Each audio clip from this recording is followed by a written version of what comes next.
Welcome to the Prospective Doctor podcast, brought to you by MedSchoolCoach. Each week we cover topics related to the pre-med journey to medical school and beyond, from the MCAT to completing your application and from starting medical school to choosing a specialty. Our podcast will provide essential information for anyone contemplating a career in medicine. Hey everyone, it's Dr. Marinelli here. I'm glad to have you listening today. Today I have a special guest with us. His name is Spencer Evans. Spencer was an MCAT tutoring student with us, and he recently got accepted to medical school and will be matriculating at the University of Colorado coming this fall. Hey Spencer, thanks so much for being on the podcast today. Hi Renee, thanks for having me. Well, Spencer is a non-traditional applicant. He had a little bit of different education path and taken some gap years. So I thought that talking to him about his specific path would be valuable to anybody applying, and especially those that are non-traditional applicants. So Spencer, would you mind taking us through a little bit about your path in undergrad to medicine? Of course. So I guess I can start at the beginning. I grew up with two parents who were doctors, actually, and throughout my childhood, I actually assumed that I was going to go to medical school and follow in their footsteps, so to speak. My dad was an OBGYN and my mom was a dermatologist. But when I got to college, my parents really encouraged me to pursue my interests and my passions. So I took an introductory film course and I was pretty much hooked from there. I ended up majoring in film and screenwriting because I really realized that I love the movies and I loved making movies and I loved making my friends laugh with the content that I was putting out there. And I also found that I loved writing, and that's why I had my sub-major in screenwriting.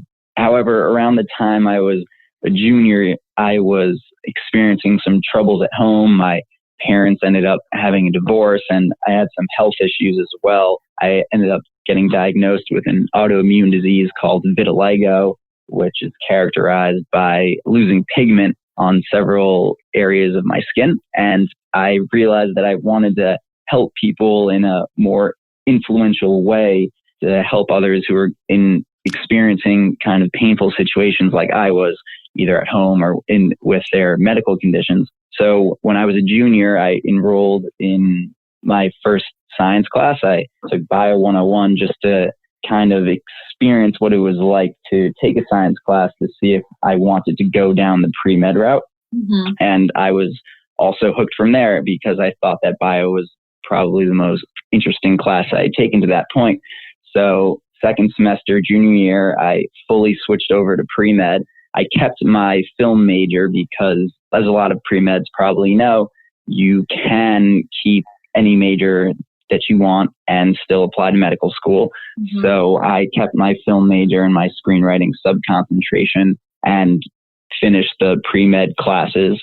I'm sorry, I took the pre-med classes, but I couldn't finish them all in time before graduating. I still had physics to take after I graduated. Uh-huh. And let me be honest, those 3 semesters at school when I was taking 18 credits filled with those science pre-med classes weren't the most fun, but I got through them. And after I graduated, I took a research position at Boston Children's Hospital, where I was doing research in gastroenterology during the day, and at night I enrolled in night classes where I took those physics classes. And it was a difficult 2 years because I had to manage having a full-time job while also being a student at night, but I got through it. I took physics and then I took the MCAT, and I used my experiences a lot in my essays when I was applying to medical school. And I actually found that there were a lot of students like me who were taking less than traditional routes. And I met some students at Boston Children's Hospital who were also applying to medical school, and we bonded together and we were in it together, so to speak. And when it came around for applying, that was another difficult hurdle to get through because I was still working full time, but got those primaries in and the secondaries. And I ended up getting 4 interviews, one at Einstein, one at UVM, University of Vermont, one at University of Colorado, and one at Albany. and I was accepted to University of Colorado and Albany, waitlisted at UVM and Einstein, still on those waitlists. I haven't heard back from them yet. And I ended up picking University of Colorado over Albany because I really love outdoors and I'm a big snowboarder, and I figured what better way to blow off steam from studying than to hit the mountains on the weekends. Yeah. So I'll be attending University of Colorado in August, and I'm super excited. That's awesome. Congratulations. What a great story. How do you plan to use your background in screenwriting and film production as a physician? Do you see yourself incorporating that at all in medical school and beyond? Yeah, I anticipate that it'll be a bit of a mutualistic relationship where my screenwriting will be enhanced by being exposed to such incredible stories, by helping patients and learning about my patients. And I really feel that what better way to get inspiration than real inspiration.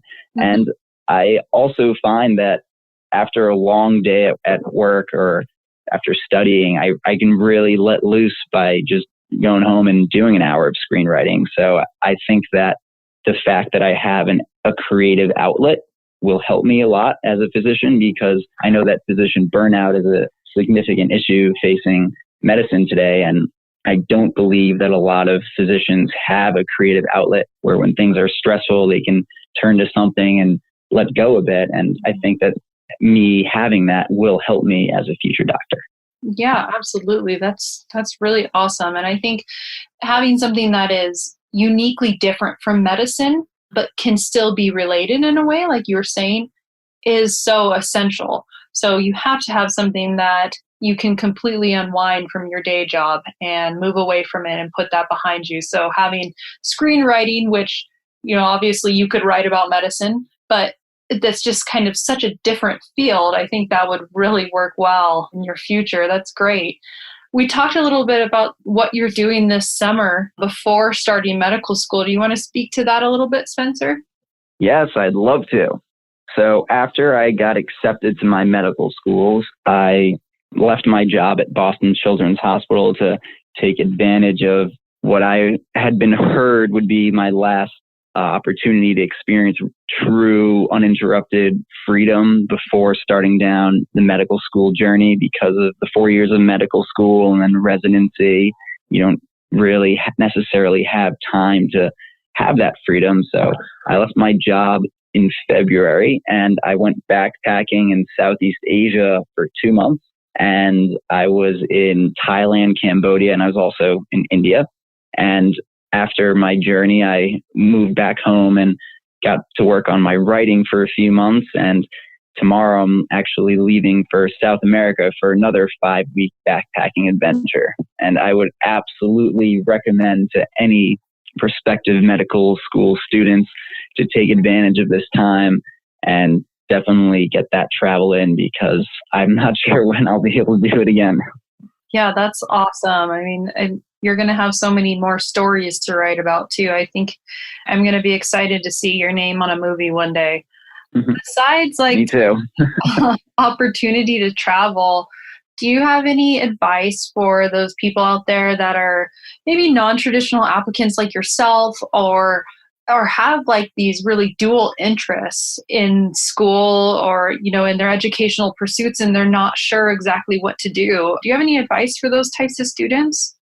Yeah, I would advise to continue pursuing your passions, because you never know how they're going to help you one way or the other. I found that when I was in my interviews, the people interviewing me were far more interested in asking about my screenplays that I had written than about my research. And I figured I'd be talking to these doctors with these MD PhDs about this gastroenterology paper that my group was publishing, but they wanted to know about the screenplay I was writing about lobsters who are trying to escape from Earth after finding out about global warming. And it was certainly helpful to have had that kind of outside the box experience. Yeah, absolutely. And I just think that's so cool that you'll be able to kind of weave that in throughout your entire career. Well, that is great. Congratulations on your acceptances. I think you'll really very much enjoy University of Colorado and all of that Colorado has to offer. Have a safe backpacking trip. And we really look forward to hosting you on some more podcasts. Everyone listening out there too. Spencer obviously has a gift for writing, so he'll share some blogs and things like that with us on Prospective Doctor. So stay tuned for that and more developments in his own story. Thank you so much, Spencer, for chatting with us. It's awesome. Thanks, Renee. Our mission is to inspire, encourage, and inform students as you journey through a rigorous and intricate process of achieving your dreams in medicine.